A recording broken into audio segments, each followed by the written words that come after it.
I think self-improvement is fucking stupid. I don't think it makes people happier.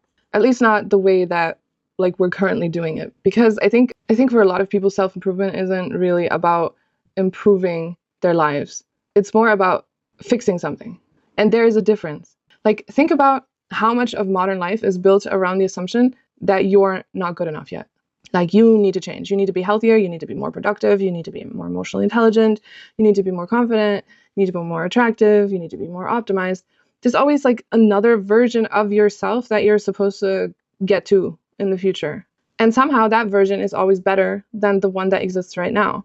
So we're in this perpetual state of chasing. Like, we need to buy another book. We need to adopt another routine. We need to do another morning ritual.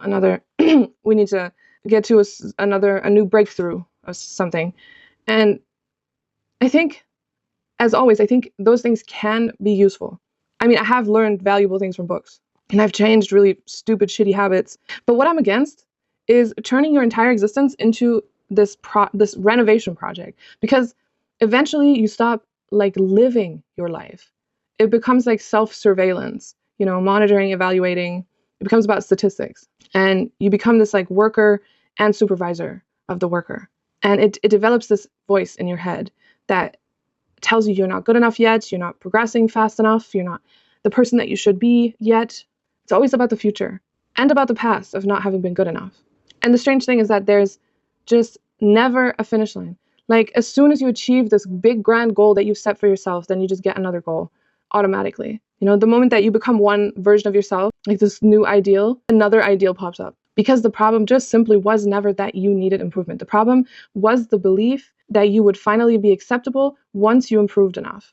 This is like the kind of mental acrobatics that happens in all of our minds all the time. Like, all of this shit is never going to arrive. You are never going to be finished. There's always another standard that's going to wait for you, another reason to feel left behind, another reason to feel incomplete. And I think growth is healthiest when it comes from desire in the moment. When you learn something because you're just curious. When you change because you just want to right now. So you're not like, something's bothering you, you change it in the moment. When you develop a skill because you fucking need to, or it's just so exciting, It should never be about approval. It should never be about becoming worthy of something. You are not a fucking startup.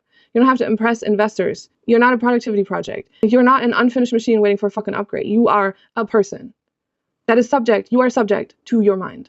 And maybe growth, what it actually is to understand this, to know that it kind of only becomes possible when you stop treating yourself like something that needs to be fixed before it deserves to live.